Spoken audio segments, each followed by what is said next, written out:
Barney is my uncle, and when I was 8 years old, which was 1948, Barney ran in the Olympics.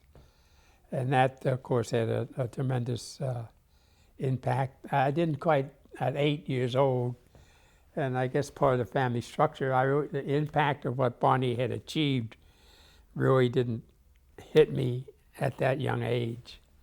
I really didn't realize his, to be honest with you, the full extent of his accomplishments until I myself got involved in track and field and was running track. And then it dawned on me that, well, more than dawned on me, but I realized what a great phenomenon, really almost, when you really check his total record, almost once in a lifetime type of athlete.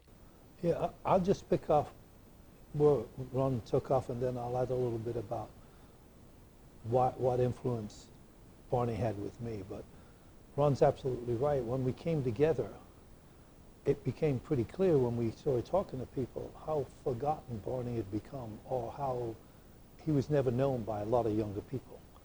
You would think the community would know who Barney Ewell is. Well, older people did, but many other people didn't, and particularly young kids didn't know. I remember sitting in the school, the former Edward Hand, sitting in the office and seeing kids come into the office, and they have a big picture of Barney in the office building, and I said to the kids, do you know who that is? They didn't have a clue, even though it was in the school. So when we came together, it was to recognize Barney, but it was also to make sure everybody kind of, more and more people got to understand who Barney Ewell was, and that that history can't come back to the present. I came from England in 1960 when I was 14 years old, and I had an influence when I was 8 years old of a great accomplishment, like Ron mentioned with Barney when he was 8. When I was 8, 1954 in England, Roger Bannister broke the 4-minute mile, and it was massive. And we'd watch it on TV each Saturday morning at a friend's house because we didn't have a TV, because they kept replaying it.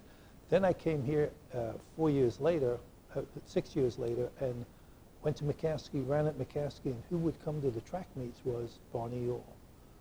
This man that 12 years later, earlier had won the gold and 2 silvers, was coming to cheer us on.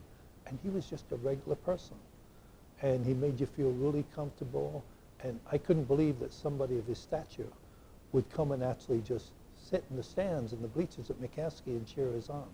So that was my connection with Barney, and I kind of stayed somewhat connected with him through the years. I think Art talked about Barney being just like a regular guy, and that was, I think, sort of what, to some degree, contributed to maybe his contributions being downplayed or not recognized. You know, he wasn't the kind of guy saying, hey, look who I am or what I am. So people, I think, sort of forgot about his accomplishments. And, you know, his accomplishments were so significant, particularly if he had been able to actually compete when he was at his prime. So he started out at the age around 17 or 18, he tried out for the Olympic team. This was a high school kid, and he came in 4th. They take the first 3 sprinters. So this was when Jesse Owens, of course, was the lead sprinter at that time. So he came in 4th in high school. And then he had to continue through the wars which prevented him from competing in the 1944 Olympics. And so from the age of 18 to 30, he continued to run. And the point I want to make is that if he had competed at his time, statistically, he had a very good chance of duplicating what Jesse Owens did, between 100 to 200 and the jumps.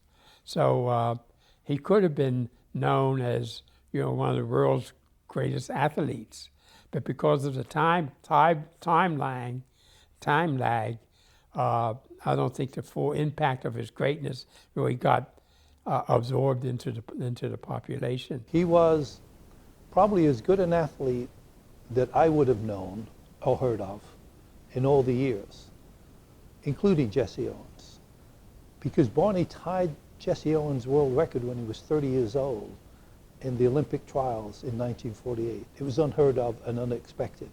That's how great Barney was. And again, when we got together, to have him in our midst and have so few people know who he was, because he was a very quiet man, was very unfortunate. So we worked very hard as a committee to do a number of things. We had in his neighborhood near Green Street, Pershing Avenue, we had a couple of big plaques put up in that small park that's there to explain what Barney was as a person in the neighborhood and what he was as an athlete. We had a historical plaque placed in front of McCaskey High School. We had a program at the place where Barney was buried. And we had a big event at McCaskey on his birthday to celebrate Barney and give out cake and have some events. The thing was, even back when Jesse Owens, they were giving Jesse Owens an award at a hotel in New York, and he had to go in through the back door because even though we think of segregation in the South, segregation existed to a large extent in the North as well. So that was the kind of environment that not only Barney, but all the black athletes sort of came up under. We had a segregated society. There was sort of an unwritten rule of not trying to glorify African Americans, but at the same time, African Americans were making a tremendous impact, particularly in track and field and in other sports.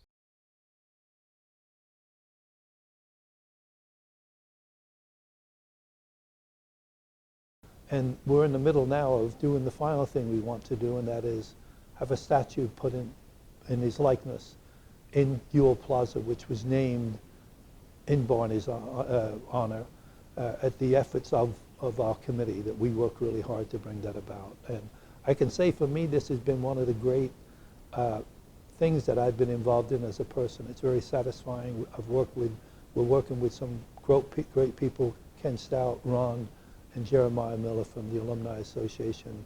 And if we accomplish this and get that statue in, it will be a great accomplishment, I will feel, for our committee to actually bring Barney kind of alive in the center of town and get more and more people realizing and appreciating what Barney Ewell was all about. And he was an athlete at a time when, you know, African Americans, if there's issues today, there were remarkable issues those days.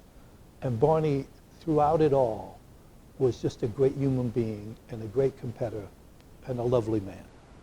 We've been doing this for 5 or 6 years now, just so you know. That's how long ago we came together and started developing the plan. So this was I don't think we expected it to be this long, and it's been a labor of love, but it's been a while in developing.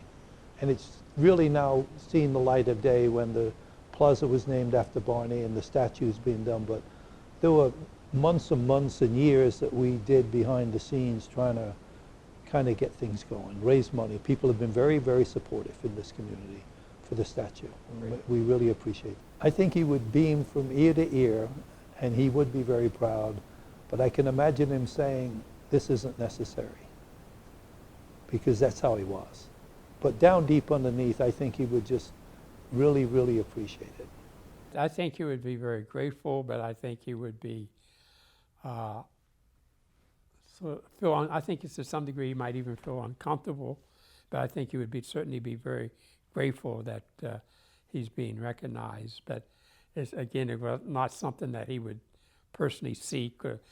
I don't think he would say, well, gee, it's about time, or you guys really owe this to me. You know, it was more like, well, thank you, I really appreciate it. And he was an extremely humble guy.